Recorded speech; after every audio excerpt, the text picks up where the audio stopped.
우리 교구장님들이 100%다 나오셔서 감사합니다. 제일 열심히 하신 분들이 교구장님들이십니다.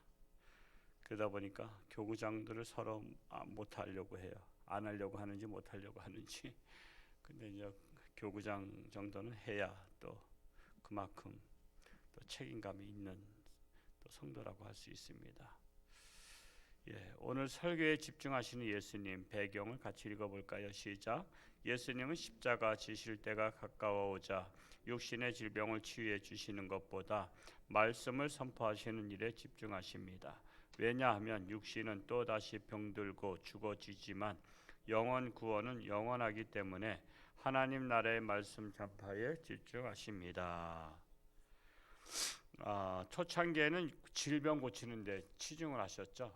그러다가 예수님께서 오신 목적은 질병을 고치는 것이 아니라 이제 마음의 그 영적인 질병을 고쳐서 구원받게 하는 거죠.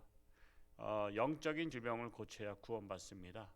육신의 질병은 잠시 고침받을 수 있지만 또 죽잖아요.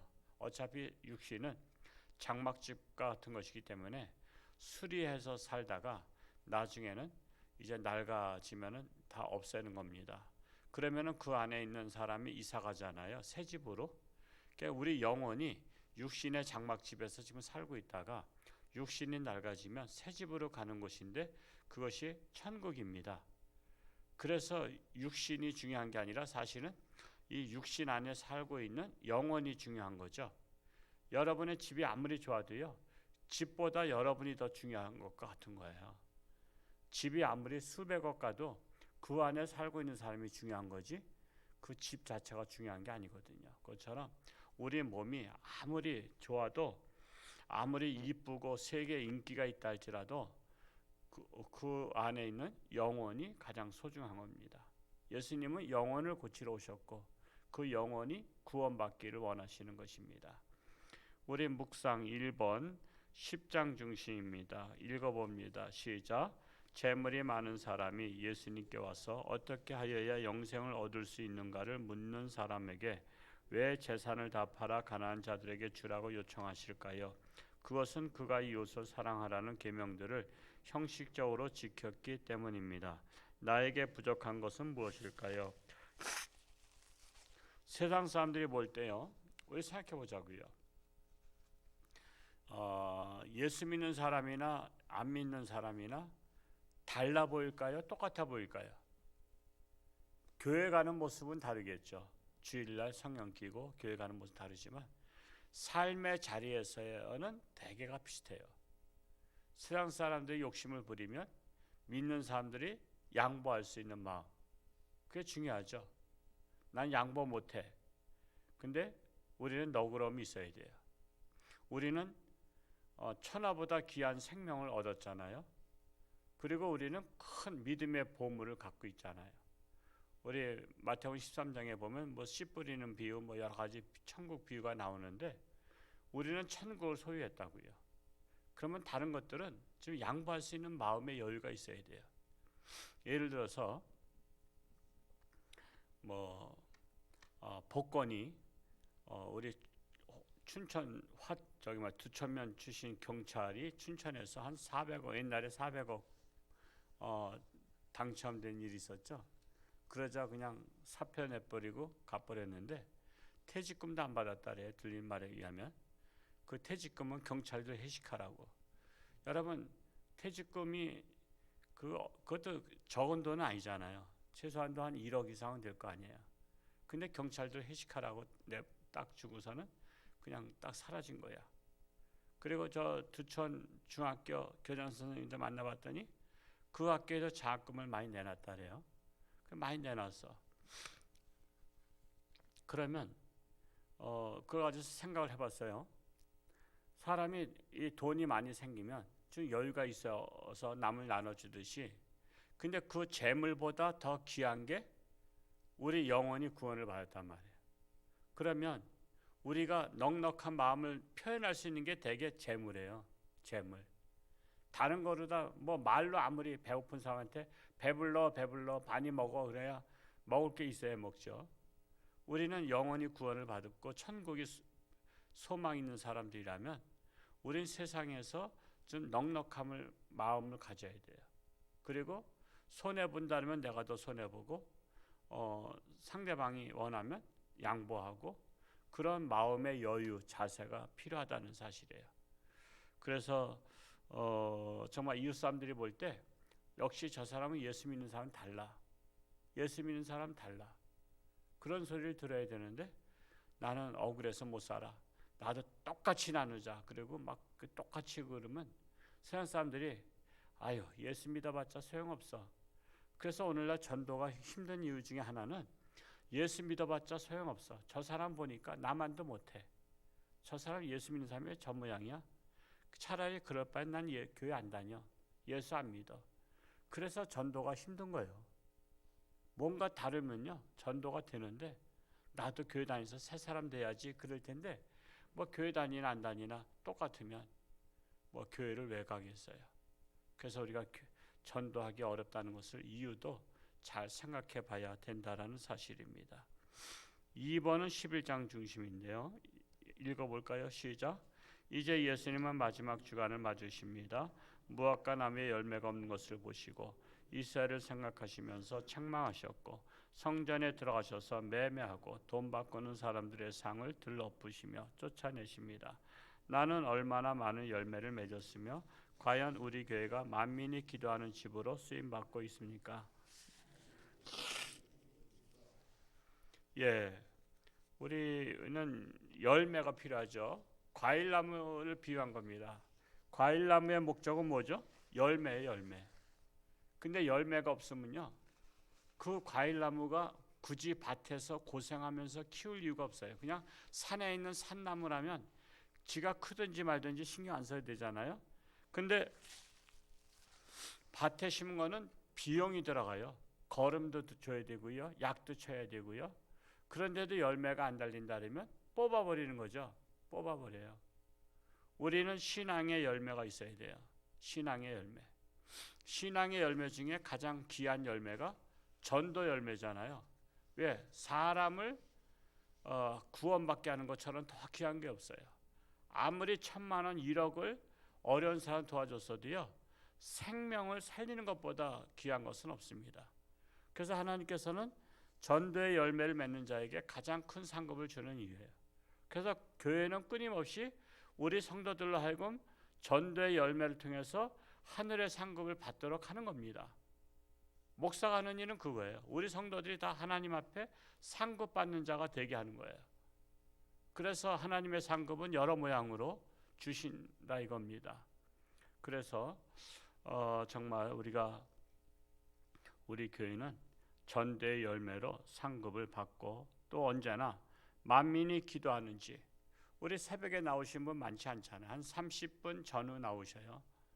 그러면 교인들이 나머지는 기도 생활 안 한다 이거죠. 그래서 늘 새벽에 못 나오신 분들은 저녁형 인간이 있어요. 새벽에 늦게 일어나고 저녁에 또 늦게까지 앉아는 분들. 그러면 예를 들어서 마치고 나서 기도도 하고 잠시 기도하고 돌아가고. 그래서 언제나 우리 오픈돼 있잖아요. 저희 교회처럼 또 성전을 안 오픈돼 있는 교회도 그렇게 많지 않아요. 제가 이게 가끔 다른데 교회 방문하고 그러면요, 교회 문을 다 잠가놔요. 잠가놔. 왜? 김을 파손하고 마이크 찾아가고 뭐 가져가고 막 그렇게 할까봐 교회 잠궈요. 근데 저희 교회는 한 번도 안 잠궜어요. 제가 26년 홍천 와서 한 번도 안 잠궜어요. 잠그게 돼 있지도 않아요. 우리는 항상 오픈되게 돼 있다. 왜 그러냐? 누군가 와서 기도하고 싶은데 문이 잠겨 있으면 하나님께로부터 내가 거부당했다라는 마음을 갖게 되거든요. 그래서 언제나 오픈해요. 그래서 어떤 때는 다른 교인들도 와서 기도해요. 와서 기도해도 되냐? 기도해도 되지 뭐. 하나님의 집인데. 우리 교회만 기도하는 게 아닙니다. 우리 교인 중심으로 기도하되 다른 분들도 원하면 기도할 수 있는 장소로 제공하는 겁니다. 그래서 내게 속한 구역 성도들 또 교구 성도들 선교회가 새벽에 나오지 못하면 난 도저히 늦잠 자서 못 일어난다 그러면 그러면 저녁 때 와서 잠시 기도해. 그 잠시 와서 혼자 기도하는 거예요. 찬송 부르고 기도하는 거예요. 그런 습관이 되는 우리 교회가 됐으면 좋겠습니다. 3번 13장 중심인데 읽어볼까요? 시작. 예수님이 성전을 바라보시며 성전이 완전히 무너질 것을 파멸과 세상의 종말을 예언하고 계십니다. 예루살렘 성은 로마에 의해 AD 70년에 파괴되었고 이스라엘은 추방되어 1948년에 가서야 회복됩니다. 그렇다면 세상의 종말에 대한 예언은 어찌 될까요? 그리고 나는 그 종말을 어떻게 준비해야 할까요? 여러분, 교회가 타락하면 세상은 자동적으로 타락해요. 그래서 교회가 타락했는지 안 타락했는지를 보려면 세상을 보면 알아요. 여러분, 지금 세상이 타락의 길로 가요? 점점 좋은 세상으로 돼요? 아름다운 세상으로 돼요? 잘 먹고 잘 살지만 소돔과 고모라처럼 타락의 길로 가잖아요. 지금 계속 끊임없이 지금 공청회 하고 있어요. 교육부에. 어려서부터 성교육시키고 성에 자유롭게 살도록 하는 세상을 만들고자 하는, 그렇게 지금 통과시키려고 하고 있어요. 초등학교 때부터 성교육시켜야 된다는 거예요. 그래서 자기가 원하는 대로 살아갈 수 있도록, 여자하고 살기 싫으면 남자하고 살도록, 여자끼리 살고 싶으면 여자끼리 사는 세상을 만들어줘야 된다는 거예요. 그게 행복이라는 거예요. 그게. 그냥 네 멋대로 살아라. 성경에 원하는 것은 뭐죠? 네 멋대로 살아라가 아니라 하나님 뜻대로 살아라입니다. 그래서 선악과의 그 목적이 그거예요. 선악과 따먹으면 선악과에 독이 있어서 따먹지 말라는 게 아니에요. 하나님께서 명하신, 하나님께서 따먹지 말라면 선악과가 아무리 맛있어도 따먹으면 안 된다는 거예요. 왜? 하나님의 뜻대로 살라는 거거든요. 근데 선악과를 따먹은 것은 나는 하나님의 뜻대로 안 살고 내 뜻대로 살겠다는 거예요. 인도가 영국의 식민지였었죠. 깐디 있을 때. 근데 영국의 법 중에 하나가, 인도가 그 해변을 이렇게 돼 있잖아요. 사방이. 근데 소금을 만들지 못하는 법을 만들었어요. 소금 만들지 못하는 법. 옛날엔 소금이 엄청난 그게 재산이었거든요.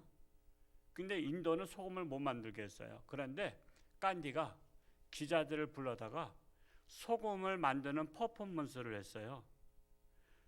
깐디가 소금 만든 것이 그렇게 무슨 많이 만든 것도 아니고 그냥 한 종지 만드는 것을 퍼포먼스 했다고요. 그 난리가 난 거죠. 영국에서 인도를 식민지 하면서 소금을 만들지 말라고 했는데 소금을 만들었다 이거예요. 아니, 한 종지 만든 게 무슨 대단한 거예요? 문제는 뭐냐면 법을 어겼다 이거예요. 법을 어겼다. 우리 코로나 처음에 초창기에 19명 예배 드리라 그랬죠? 근데 20명 왔어. 그러면 법을 어긴 거예요. 아니 뭐 예배당 1000명 들어가는 예배당에 19명이나 20명이나 그게 그거잖아. 뭐 20명이면 코로나가 들어오고 19명만 안 들어와요? 근데 법을 만들어서 법을 다 제정하면요, 법을 어긴 것 때문에 문제가 되는 거예요. 그래서 이 법이 중요한 거예요. 그래서 지금 법으로 다 만드는 거예요. 어린 애들도 서로 성교육 시켜서 자기들이 원하는 대로 교과서에 그걸 집어넣는단 말이에요. 법으로 다 보장하는 거예요. 그리고 그걸 반대하면은 이제 법을 어기는 거예요. 그러니까 이제 교회는 반대하면 법 어기는 거예요. 교회는 너희들이 결혼할 때까지 성을 지켜라. 그리고 가정을 성실하게 살아라. 남자와 여자가 살아서 아기를 낳고 자손이 번성하라. 이러면 법을 어기는 거예요. 이런 법을 어기는 법을 만들겠다는데 교회가 가만히 있어요. 제가 지난 주일날 장례식 갔다가 저 청성교도소 있는 그쪽에 청성에서 목회하고 있는 목사님 같이 이렇게 만났는데, 이 차별금지법 때문에 우리가 반대해야 되고 기도해야 됩니다 했더니 장로님이 설교 끝나고 예배 끝나니까 왜 정치 설교합니까? 그래서 장로님하고 싸웠대요. 장로님이 그냥 왜 정치 설교하냐고 목사님이 오셔가지고, 그게 정치 설교예요? 그래서 너무 기가 막혀 하는 거예요. 그래서 목사님 강원노예로 와. 그런 교회에서 어떻게 설교 마음대로 하겠어. 지금 교회가 지금 심각해지는, 교회가 바른 소리를 못하게 하는 법을 제정하겠다고 하는데도 정치 설교하지 말라고 장로님이 그러는 거예요. 그러니까 교인들 똑바로 교육시켜야 되는 거예요. 교회는요, 정치 설교할 수도 있고 경제 설교할 수도 있고 역사 설교할 수도 있고 또한 윤리 설교할 수 있고요. 모든 설교를 다 할 수 있어요. 부부 간의 문제, 성경 안에 다 있잖아요. 부부 간의 문제, 형제 간의 문제, 부모 자식 간의 문제, 하나님의 말씀으로 본 정치, 하나님 말씀으로 본 역사, 하나님 말씀으로 본 가정 윤리 다 할 수 있는 거예요. 근데 그 악한 세력들이 교회는 정치 설교하지 마라. 그래서 김일성도 비판 못하는 거예요. 북한에 저 억압당하고 있는 사람들에 대해서 설교하면 정치 설교하는 거야. 그러니까 교회를 약화시키는 거야. 약화. 안타까워. 우리는 교회가 타락하면, 입을 다물면 세상은 자동적으로 타락합니다. 그래서 교회는 빛과 소금의 역할을 해야 되는 거예요. 빛은 뭐예요? 어둠을 밝히고, 소금은 부패를 방지하는 거예요. 이 사명을 우리 교회가 감당하자고요. 한 기절, 오늘 말씀 읽으면서 마음에 와닿는 말씀 한 구절 적고 되뇌어 봅시다. 11장 17절을 적었습니다. 11장 17절 같이 읽어볼까요? 시작. 이에 가르쳐 이르시되 기록된 바 내 집은 만민이 기도하는 집이라 칭함을 받으리라고 하지 아니하였느냐. 너희는 강도의 소굴을 만들었도다 하시매. 만민이 기도하는 집, 새벽에 못 나오면 저녁 때라도 나와서, 아니면 점심 때라도 나와서. 직장인들도요, 정오 기도회라는 게 있어요. 제가 서울에 있을 때 영락교회에서 그 정오 기도회를 해, 직장인들을 위해서. 그러면 바쁘긴 하죠. 점심시간 짧잖아요. 그래서 한 15분 정도 해요. 15분 정도. 밥 먹고 되게 이제 기도회 하고서 밥 먹으러 가죠. 그래서 그 선교관을 제공해가지고 그 주변에 있는 직장인들 중에서 예수 믿는 사람들이 모여서 잠시 기도를 하고 또 흩어져서 각자 식사하고 직장 돌아가고 그래요. 그러니까 이렇게 잠시 모여서 기도하는 시간들을 구역에서도 갖고 교구에서도 갖고 선교에서도 갖고 우리 한 달에 한 번 정기적으로 모여서 기도하자, 이런 식으로 하는 겁니다. 직장 신회가 하는 일이 그거잖아요. 직장도 모여서 기도하고 그럽니다. 그런 것들을 리더들이 해야 돼요. 이끌어 가야 돼요. 리더들이. 우리 내게 속한 자들 모여서 함께 공동 기도 제목, 우리 같은 문제들을 놓고 기도하자. 그렇게 서로 기도하는 것이 중요하다는 사실입니다. 말씀을 묵상하면서 나의 삶에 적용할 것과 실제적으로 행동에 옮길 것을 구체적으로 적어봅시다. 우리 교회 성도들이 기도의 습관을 붙이게 하는 게 저희 목표입니다. 하여튼 기도해야 됩니다. 감사하는 성도는 더욱더 풍성한 삶 살게 됩니다. 오늘 하루 뒤돌아보며 한 줄로 감사를 적어봅시다. 어제 하루 또 이제 금식을 잘 마쳤어요. 그래서 3일 금식을 했는데 하루 금식도 그렇게 쉽지는 않아요. 이게 안 하다 보니까 그래요. 안 하다가 하면 힘들어요. 그래서 정말 하루 금식도 이렇게 힘들구나. 그러니 없어서 못 먹는 사람도 얼마나 힘들까. 먹고 싶은데 못 먹는 거 얼마나 힘들까. 그러니까 맹물을 들이켜서라도 배를 부르게 하잖아요. 우리 교회가 좀 더 어려운 사람들, 그런 사람들을 돌아보는 교회가 되자고요. 그리고 우리가 기부천사가 있기 때문에 여러분 주변에 예수 믿지 않는 사람이라도 어려운 사람 있으면 추천을 해주세요. 추천을 하면 그런 분들 이렇게 도와줄 테니까 그렇게들 연락들 해서 이렇게 우리가 서로 찾아서라도, 그런 분들이 자존심 있기 때문에 도와달라 소리 하기 어렵잖아요. 그럴 때 도와달라 소리 하기 어려울 때 우리가 그냥 가서 도와주는 겁니다. 우리 기부천사가 매달 한 200여만 원 들어오니까 매달 정말 필요한 사람에게 나눠주기를 기도하고 있습니다. 글로 쓰는 기도는 영원히 보존되는 기도입니다. 한 줄의 마음에 담아 기도를 주님께 올려드립시다. 지금 전도 기간, 전도의 부흥이 일어나게 하소서 기도하시고, 각 교구마다 20명을 목표로 했으니까 한번 20명에 도전해 보는 겁니다. 우리나라 정치인들이 정신을 차리게 하소서라고 기도할 수 있기 바랍니다. 기도하겠습니다. 할렐루야.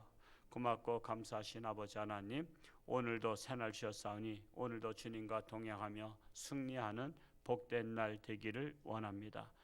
참으로 나라가 어수선한 가운데 있습니다. 정치인들이 정신을 차리게 하시고 나라를 위해서 무엇을 할 것인가를 먼저 생각하는 정치인들 되기를 원합니다. 뿐만 아니라 교회가 교회 사명, 만민이 기도하는 집의 사명을 감당케 하시고 또한 전도의 사명을 감당해서 하나님 앞에 잘했다 칭찬받는 우리 홍천주안교회 되기를 원합니다. 오늘도 새벽 깨우며 기도하는 자마다 하나님 만나주시고 저들의 간절한 기도를 들어응답하여 주옵소서. 예수님의 이름으로 감사하며 기도하옵나이다. 아멘.